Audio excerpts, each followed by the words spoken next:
Déjame preguntarte algo muy personal.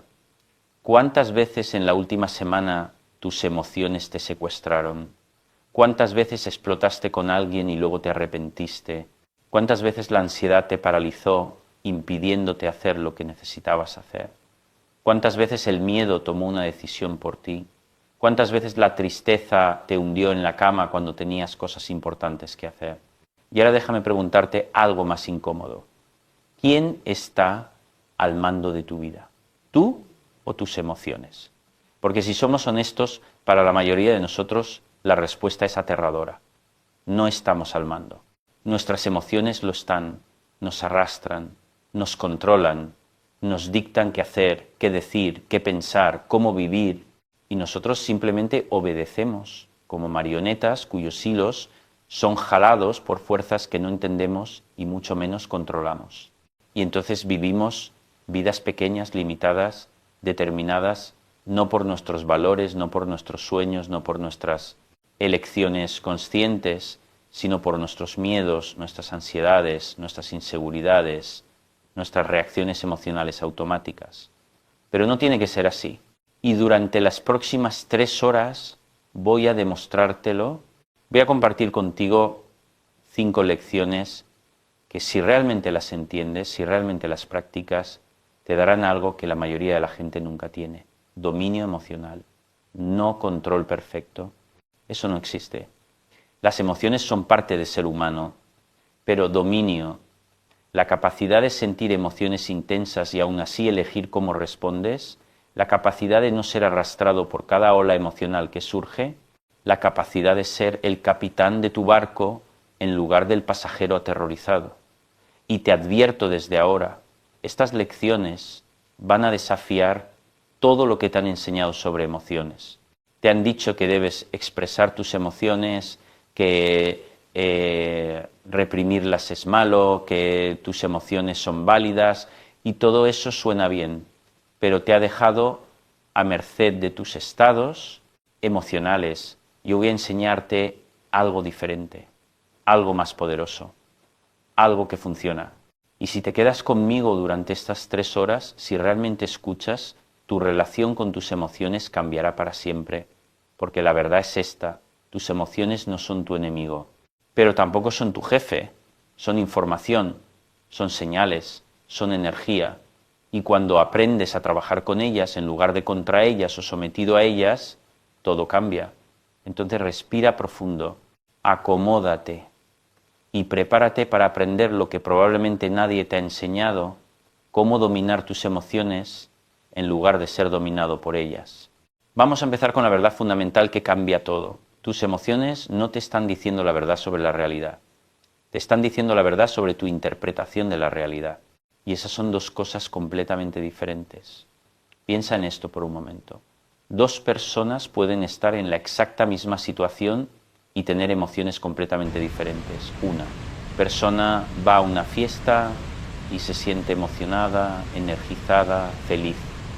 Otra persona va a la misma fiesta y se siente ansiosa, incómoda, queriendo escapar. Misma situación. Emociones radicalmente diferentes. ¿Por qué? Porque las emociones no vienen directamente de la situación, vienen de cómo interpretamos la situación. La primera persona interpreta la fiesta como oportunidad de conectar, de divertirse, de conocer gente nueva. La segunda persona la interpreta como amenaza, evaluación, posibilidad de rechazo o humillación. Misma fiesta, diferentes interpretaciones, diferentes emociones. Y aquí está lo revolucionario. Si tus emociones vienen de tus interpretaciones, no de los hechos, entonces puedes cambiar tus emociones cambiando tus interpretaciones. No estás a merced de las circunstancias, estás a merced de cómo interpretas las circunstancias, y eso está bajo tu control. Pero la mayoría de la gente no entiende esto. Creen que sus emociones son respuestas directas e inevitables a la realidad. Me siento ansioso porque la situación es estresante, me siento triste porque algo malo pasó, me siento enojado porque esa persona me faltó el respeto. Y todo eso suena lógico, pero es falso. La situación no es estresante, Tu interpretación de ella como amenazante es lo que genera estrés. Lo malo que pasó no es inherentemente triste. Tu juicio sobre lo que significa es lo que genera tristeza.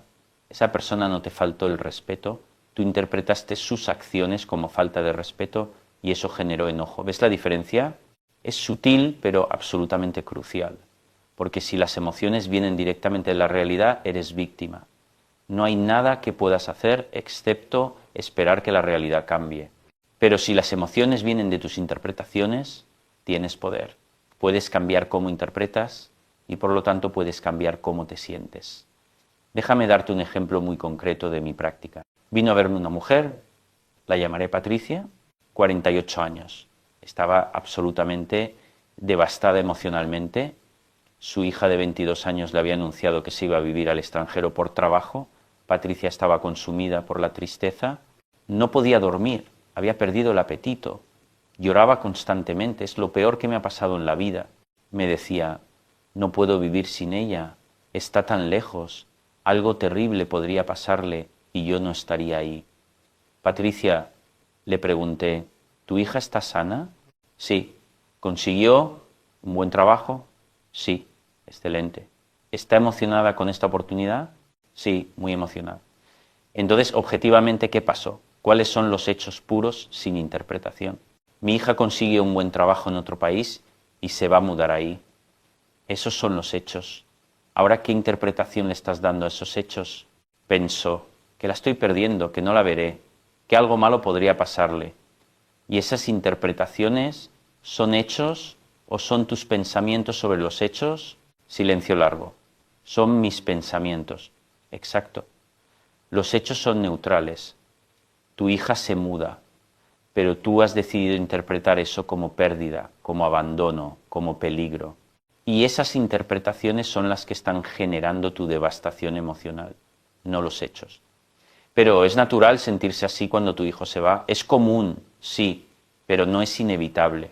Y definitivamente no es útil. Hay otras formas de interpretar esta situación que son igualmente válidas, pero mucho menos destructivas. Le pedí que hiciéramos un ejercicio. Tenía que generar interpretaciones alternativas de la misma situación. Interpretaciones que fueran verdaderas pero menos dolorosas. Al principio resistió. No puedo fingir que está bien cuando no lo está. Pero insistí. No estamos fingiendo. Estamos buscando otras perspectivas que también son verdaderas. Finalmente empezó, mi hija está creciendo, está siendo independiente, está persiguiendo sus sueños. Eso es lo que siempre quise para ella. Bien. Otra, tenemos tecnología. Puedo hablar con ella todos los días si quiero, puedo visitarla, ella puede visitarme. No es como si desapareciera. Otra, esto es temporal, puede que vuelva, puede que yo vaya allá, la vida es fluida. Otra, ella me necesita siendo fuerte y apoyándola, no derrumbándome y haciéndola sentir culpable.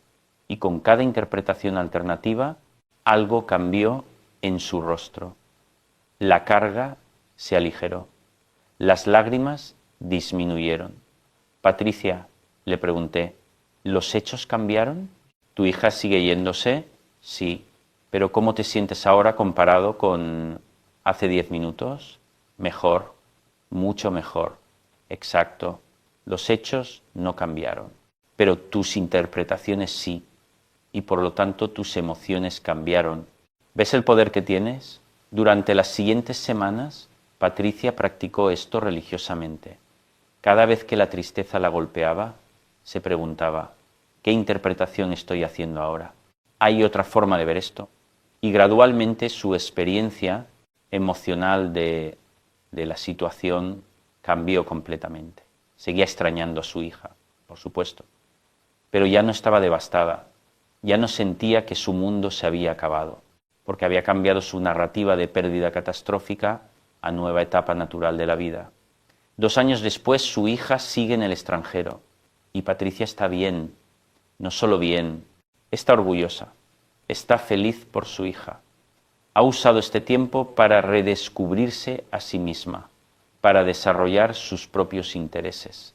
Y su relación con su hija es excelente porque no está cargada de culpa, resentimiento o necesidad desesperada. Gracias, me dijo en nuestra última sesión. Me enseñaste que no soy víctima de mis emociones, que tengo poder sobre ellas a través de mis pensamientos. Y esa es la primera lección crucial. Tus emociones no son la realidad, son tu interpretación de la realidad. Y como interpretación pueden cambiarse. Ahora, ¿cómo aplicas esto en tu vida? Durante los próximos 7 días, cada vez que sientas una emoción intensa negativa, para y hazte estas preguntas. ¿Cuáles son los hechos objetivos de esta situación? Sin interpretación, sin juicio, ¿qué realmente pasó o está pasando? ¿Qué interpretación estoy dando a esos hechos? ¿Qué historia me estoy contando sobre lo que significa? ¿Es esa la única interpretación posible? ¿Hay otras formas de ver esta situación que sean igualmente válidas? ¿Cuál interpretación me empodera en lugar de victimizarme? ¿Cuál me permite actuar constructivamente? Y luego elige conscientemente adoptar la interpretación más útil, no la más positiva necesariamente, la más útil, la que te permite responder efectivamente en lugar de reaccionar destructivamente. Esto no es pensamiento positivo superficial, esto es reconocer la diferencia entre hechos e interpretaciones y ejercer tu poder de elegir tus interpretaciones conscientemente en lugar de aceptarlas automáticamente. Y cuando dominas esto, cuando realmente lo integras, tu vida emocional se transforma. Ya no eres arrastrado por cada ola, ya no eres víctima de circunstancias externas, porque reconoces que tus emociones vienen de dentro de tus interpretaciones. Y eso puedes controlarlo, pero necesitas practicarlo una y otra vez, hasta que se vuelva tu respuesta automática. Hasta que ante cualquier situación difícil, tu primera pregunta sea ¿cómo estoy interpretando esto? ¿Hay una mejor forma de verlo? Y cuando haces eso consistentemente, descubres algo liberador. La mayoría de tu sufrimiento emocional ha sido opcional, ha sido el resultado de interpretaciones destructivas que podrías haber elegido no hacer. No todo, algunas cosas son genuinamente difíciles, pero muchísimo de tu sufrimiento emocional ha sido innecesario y ahora tienes el poder de eliminarlo. Ahora, la segunda verdad fundamental que la mayoría de la gente no entiende, tus emociones no te están diciendo qué hacer, te están dando información sobre tu estado interno, pero tú decides qué hacer con esa información. La mayoría de la gente funciona así, sienten miedo, entonces evitan. Sienten enojo, entonces atacan. Sienten tristeza, entonces se rinden. Como si las emociones fueran órdenes directas que deben obedecer sin cuestionar, pero no lo son. Las emociones son como las luces del tablero de tu carro. Si se prende la luz de check engine, esa luz no te está diciendo qué hacer, te está diciendo, hey, hay algo aquí que necesita atención. Pero tú decides cómo responder, puedes llevar el carro al mecánico, puedes revisar tú mismo. Puedes ignorarlas si sabes que no es urgente, tú decides. Lo mismo con las emociones. El miedo te dice percibo peligro, pero no te dice si el peligro es real o imaginario. No te dice si debes huir o enfrentar. Solo te da información, estoy percibiendo amenaza. Tú decides qué hacer con esa información. El enojo te dice percibo injusticia o amenaza a mi ego, pero no te dice si esa percepción es correcta. No te dice cómo debes responder, solo te informa de tu estado. Tú decides la acción. La tristeza te dice estoy procesando una pérdida, pero no te dice que debas rendirte. No te dice que la vida no vale la pena. Solo te informa de tu proceso interno. Tú decides cómo seguir. Y esta distinción es absolutamente crucial, porque cuando entiendes que las emociones son información, no órdenes, recuperas tu poder de elección. Ya no eres esclavo de tus emociones, eres el que recibe la información y decide qué hacer con ella. Trabajé con un hombre, lo llamaré Marcos, 54 años, que había vivido toda su vida dominado por el miedo, miedo a hablar en público, miedo a confrontar, miedo a intentar cosas nuevas, miedo a ser vulnerable. Y cada vez que sentía miedo, automáticamente obedecía. El miedo decía, peligro, evita, y él evitaba, sin cuestionarlo, sin analizarlo.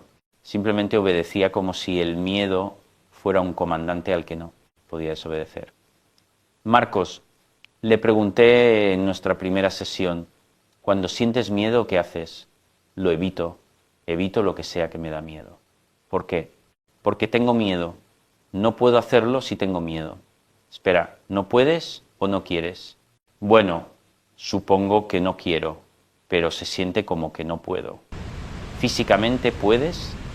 Si tu vida dependiera de ello, ¿podrías hablar en público aunque tuvieras miedo? Pensó, supongo que sí. Entonces sí puedes. Lo que pasa es que has confundido sentir miedo con no poder actuar, pero son dos cosas completamente separadas. Le expliqué, el miedo es una emoción, es información de tu sistema nervioso, diciendo, percibo amenaza. Pero esa percepción puede estar equivocada. Tu cerebro primitivo ve amenazas donde no las hay. Y más importante, incluso si hay amenaza, tú puedes elegir cómo responder. El miedo no es una orden, es información, pero es muy incómodo actuar cuando tienes miedo. Por supuesto que es incómodo. Pero incómodo no es lo mismo que imposible. Puedes hacer cosas incómodas. De hecho, todo crecimiento requiere hacer cosas incómodas. Le propuse un experimento radical. Durante un mes, cada vez que sintiera miedo, en lugar de automáticamente evitar, iba a pausar, iba a reconocer el miedo. Estoy sintiendo miedo. Mi cuerpo está percibiendo amenaza. Y luego iba a preguntarse, ¿esta amenaza es real? Y si lo es, ¿cuál es la respuesta más efectiva? Y aquí está lo crucial. Iba a actuar basado en su análisis racional, no en su emoción automática. Si el miedo era justificado y evitar era lo sensato, evitaría, pero conscientemente, no reactivamente. Y si el miedo era infundado, actuaría a pesar del miedo. La primera vez fue aterradora para él. Tenía que dar una presentación en el trabajo. Sentía miedo masivo. Su instinto era cancelar, inventar una excusa. Pero pausó. Estoy sintiendo miedo. ¿Es esta amenaza real? ¿Voy a morir? Si doy esta presentación, ¿me van a despedir? No. Entonces, aunque tengo miedo, voy a hacerlo de todas formas. Y lo hizo. Con las manos temblando, con la voz un poco inestable, pero lo hizo. Y sobrevivió. Y algo crucial sucedió. Descubrió que podía actuar aunque tuviera miedo, que el miedo no lo incapacitaba, era intensamente incómodo, pero no era un obstáculo insuperable, y eso cambió todo, porque significaba que el miedo ya no era su jefe, era información, información que él podía evaluar y decidir si actuar según ella o no. 6 meses después, Marcos era un hombre diferente. Todavía sentía miedo, las emociones no desaparecen, pero ya no lo controlaban. Sentía miedo y aún así hablaba en público. Sentía miedo y aún así confrontaba cuando era necesario. Sentía miedo y aún así intentaba cosas nuevas. Es increíble, me dijo. Pasé 54 años siendo controlado por el miedo. Y todo este tiempo podía simplemente no obedecerlo. Podía sentirlo y aún así elegir mis acciones. Exacto. Y esa es la segunda lección crucial. Las emociones no son órdenes, son información, información valiosa que debes considerar. Pero tú decides la acción y esto se aplica a todas las emociones. La ansiedad te informa, estoy anticipando amenaza futura, pero no te dice que esa amenaza sea real o que debas evitar todo. Tú evalúas, tú decides. El enojo te informa, percibo injusticia. Pero no te dice que debas explotar, atacar o guardar resentimiento. Tú evalúas si la percepción es correcta y decides la respuesta más efectiva. La tristeza te informa, estoy procesando pérdida, pero no te dice que debas aislarte, rendirte o dejar de vivir. Tú reconoces el proceso y decides cómo seguir viviendo mientras procesas. ¿Ves el patrón? En cada caso, la emoción informa. Tú decides. Y aquí está el ejercicio práctico. Durante los próximos 30 días, practica el espacio de respuesta. Cada vez que sientas una emoción intensa, que normalmente te haría reaccionar automáticamente, crea un espacio entre la emoción y tu respuesta. Primero, nombra la emoción. Estoy sintiendo miedo, estoy sintiendo enojo, estoy sintiendo ansiedad. Solo nómbrela. Este simple acto de nombrar crea distancia. Segundo, reconoce qué información te está dando. Mi miedo me está diciendo que percibo amenaza. Mi enojo me está diciendo que percibo injusticia. No juzgues, solo reconoce la información. Tercero, evalúa la información. ¿Es correcta esta percepción? ¿Hay realmente amenaza? ¿Hay realmente injusticia? ¿O es mi interpretación? Cuarto, decide tu respuesta conscientemente. Basado en mi evaluación, ¿cuál es la acción más efectiva aquí? ¿Qué es lo que realmente quiero hacer? No lo que mi emoción automáticamente me impulsa a hacer. Quinto, actúa según tu decisión consciente, no según tu impulso emocional. Este proceso toma segundos una vez que lo practicas. Pero esos segundos son la diferencia entre ser controlado por tus emociones y ser el que controla. Y aquí está algo poderoso. Cuando empiezas a hacer esto consistentemente, tus emociones empiezan a cambiar. ¿Por qué? Porque tu cerebro aprende que no tiene que gritar tan fuerte. Aprende que tú vas a escuchar la información sin necesidad de emociones abrumadoras. Es como un niño que grita, porque es la única forma de conseguir atención. Pero cuando aprende que puede hablar normalmente y será escuchado, deja de gritar. Tus emociones son similares. Cuando demuestras que las escuchas, que consideras su información, pero que tú decides la acción, se vuelven menos intensas.